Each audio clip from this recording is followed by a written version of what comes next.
Good morning student. हम लोग पिछले वीडियो में सेक्टर्स ऑफ इंडियन इकोनॉमी के बारे में बात कर रहे थे। तो हम लोगों ने देखा कि जो आर्थिक गतिविधि है उसको 3 क्षेत्रों में, 3 सेक्टर्स में डिवाइड किया गया है: प्राइमरी सेक्टर, सेकेंडरी सेक्टर और टर्टियरी सेक्टर। आपने ये भी सुना होगा कि प्राइमरी सेक्टर्स में जितने भी नेचुरल रिसोर्सेज या जो हम लोगों के नेचुरल प्रोडक्शन से जुड़ी हुई गतिविधियां हैं वो शामिल होते हैं। सेकेंडरी सेक्टर जो होता है उसी को इंडस्ट्रियल सेक्टर के नाम से भी जाना जाता है। इसमें हम लोग नए गुड्स का मैन्युफैक्चरिंग करते हैं मशीन की मदद से, इंडस्ट्रियल प्रोसेस के द्वारा। और जो टर्टियरी सेक्टर है वो प्राइमरी और सेकेंडरी सेक्टर को सुविधा प्रदान करने का काम करता है, सर्विस देने का काम करता है। इसीलिए इसको हम लोग सर्विस सेक्टर्स के नाम से भी जानते हैं। Service sectors also includes some essential services that may not directly help in the productions of goods. Service sectors में कुछ ऐसे एसेंशियल सर्विसेज आते हैं जो कि प्रोडक्शन प्रोसेस में डायरेक्टली मदद नहीं करते हैं। For example, we require teacher, doctors and those who provide personal services such as washermen, barbers, cobblers, lawyers, and people to do administrative and accounting works. ये जितने भी तरह के कार्य आपने सुना, इन सभी कार्य को करने के लिए हमें जो है व्यक्ति की जरूरत होती है।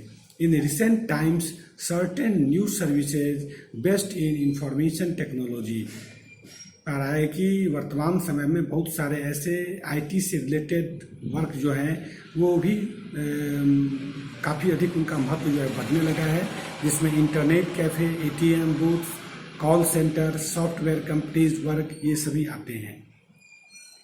अब हम लोग कंपेयरिंग द 3 सेक्टर्स, इन तीनों क्षेत्र जो हैं प्राइमरी, सेकेंडरी और टर्टियरी, इसको कंपेयर करने का कार्य करते हैं, तुलना करने का कार्य करते हैं। The various productions activities in the primary, secondary and tertiary sector produce a very large number of goods and services. कह रहा है कि विभिन्न प्रकार की गतिविधियों के द्वारा इन तीनों क्षेत्रकों से बहुत अधिक मात्रा में गुड्स का उत्पादन जो है वो संभव हो पाता है। Also, the 3 sectors have a large number of people working in them to produce these goods and services. The next step, therefore, is to see how much goods and services are produced and how many people work in each sector. जो हम लोग का अगला कार्य होता है वो इस बात को पता करना होता है कि तीनों सेक्टर्स में कितने गुड्स का जो प्रोडक्शन है वो हो पाया और कितने लोग जो है वो प्रत्येक सेक्टर्स में इन एक्टिविटीज में इन्वॉल्व हैं। In an economy, there could be one or more sectors which are dominant in terms of total productions and employment, while other sectors are relatively small in size. कह रहा है कि अर्थव्यवस्था में एक ऐसा सेक्टर होता है जो कि अदर सेक्टर्स को डोमिनेट करने का काम करता है और उसमें उसका रोल जो होता है वो सबसे अधिक महत्वपूर्ण होता है, बड़ा होता है। शेष जो सेक्टर्स होते हैं उनके स्मॉल साइज और रोल्स होते हैं। How do we count the various goods and services and how the total productions in each sector. कैसे हम लोग इन विभिन्न प्रकार के वस्तुओं और सेवाओं का आकलन करते हैं और यह पता लगाते हैं कि किस सेक्टर में कितने प्रोडक्शन का कार्य जो है वो हो पाया। With so many thousand of goods and services produced, you might think this is an impossible task. इतने अधिक मात्रा में वस्तुओं का उत्पादन होता है और सेवाओं का सहयोग होता है कि हम यह पता करना हमारे लिए मुश्किल हो जाता है कि इसको कैसे हम लोग एग्जैक्टली पता कर सकें, कैसे इसको हम सही पता करें। यह एक इम्पॉसिबल यानी कि मुश्किल सा कार्य नजर आता है। Not only would the task of enormous, you might also wonder how we can add up cars and computers and nails and furniture. हम यह भी सोच करके हैरान हो जाते हैं कि कैसे कार से लेकर के कंप्यूटर तक, और एक नेल जो आपके देश में तैयार होता है, कांटी जो तैयार होती है लोहे की, कैसे उन सभी के बारे में, फर्नीचर के बारे में या जो अदर प्रोडक्ट है उनके बारे में सही सही जानकारी प्राप्त कर सकें। You are right in thinking so, अगर आप ऐसा सोचते हो तो बिल्कुल सही सोचते हो। To get around this problems, economist suggest that the values of goods and services should be use rather than adding up the actual number. और जो हमारे अर्थशास्त्री हैं उन्होंने इस समस्या का समाधान निकालने के लिए यह सजेशन दिया कि हम लोग वस्तुओं को गिनने के बदले अगर उन वस्तुओं का जो मूल्य है उनका हम लोग आकलन करें तो ये हमारे लिए ज़्यादा आसान होगा। For example, if 10,000 kg of wheat is sold at Rs 8 per kg, the value of wheat will be 80,000। कह रहा है कि 10,000 किलो गेहूं जो है अगर 8 रुपये पर केजी की दर से बेचा जाता है तो उसका मूल्य 80,000 रुपया होता है। The value of 5,000 coconut at Rs 10 पर पीस विल बी Rs 50,000। इसी तरीके से अगर 5,000 नारियल हम लोग 10 रुपये प्रति पीस के दर से बेचते हैं तो हमें 50,000 रुपया प्राप्त होता है। Similarly, the value of goods and services in the 3 sectors calculated and then added up। इसी तरीके से तीनों सेक्टर्स के जो प्रोडक्ट हैं उसका हम लोग वैल्यू निकाल लेते हैं, मूल्य निकाल लेते हैं और फिर उसको हम लोग ऐड कर देते हैं। Remember, there is one precautions one has to take। यहाँ पर एक चीज़ की सावधानी रखनी बहुत अधिक जरूरी होती है। Not every goods that is produced and sold needs to be counted। प्रत्येक गुड्स जो कि प्रोडक्शन में यूज किया जाता है उनको काउंट करना जरूरी नहीं होता है।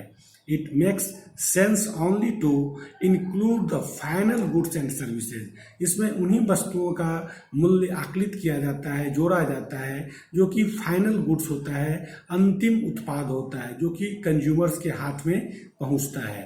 टेक फॉर इंस्टांस, उदाहरण के तौर पर, a farmer who sells wheat to a flour mill for Rs 8 पर केजी। एक किसान जो है एक फ्लोर मिल्स के हाथ से अपना गेहूं 8 रुपये प्रति केजी बेचता है।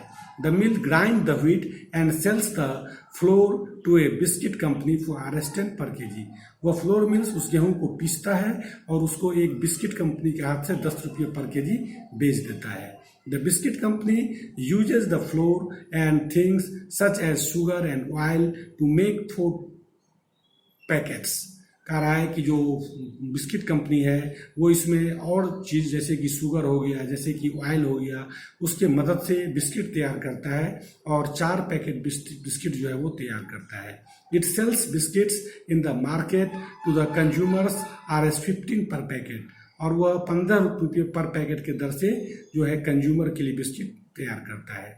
Biscuit are the final goods, it's goods that reach the consumers. इस तरीके से आपने देखा कि बिस्किट फाइनल गुड्स है।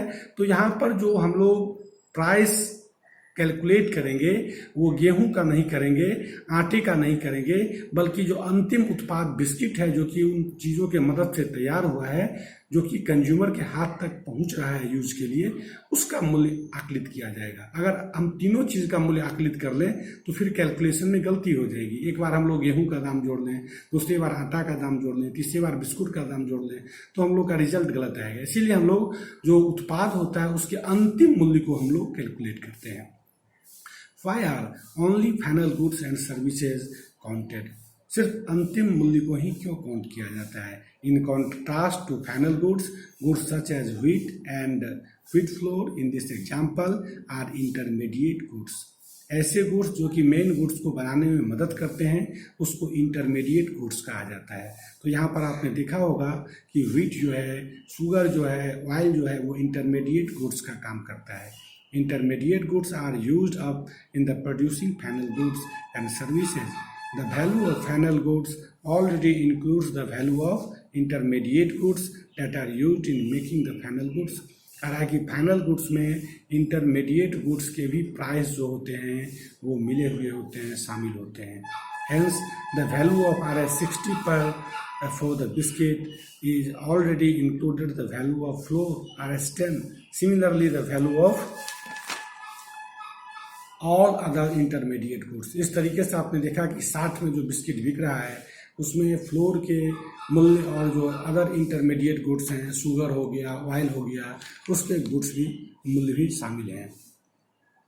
To count the value of the flour and wheat separately is therefore not correct। यहाँ पर अलग अलग वस्तुओं का मूल्य को निकालना सही नहीं होगा। The value of final goods and services produced in such sectors during a particular year provides the total productions of the sector for that years। कह रहा है कि एक सेक्टर्स के द्वारा जितने मूल्य के वस्तुओं का उत्पादन किया जाता है वो उस सेक्टर्स का टोटल प्रोडक्शंस माना जाता है। And the sum of the productions in three sectors gives what is called the gross domestic product. और तीनों सेक्टर्स के जो प्रोडक्शंस को जब एक साथ जोड़ दिया जाता है तो इससे सकल घरेलू उत्पाद ग्रॉस डोमेस्टिक प्रोडक्ट तैयार होता है किसी भी देश का। It is the value of all final goods and services. ये किसी भी देश में तीनों क्षेत्रकों का अंतिम मूल्य होता है।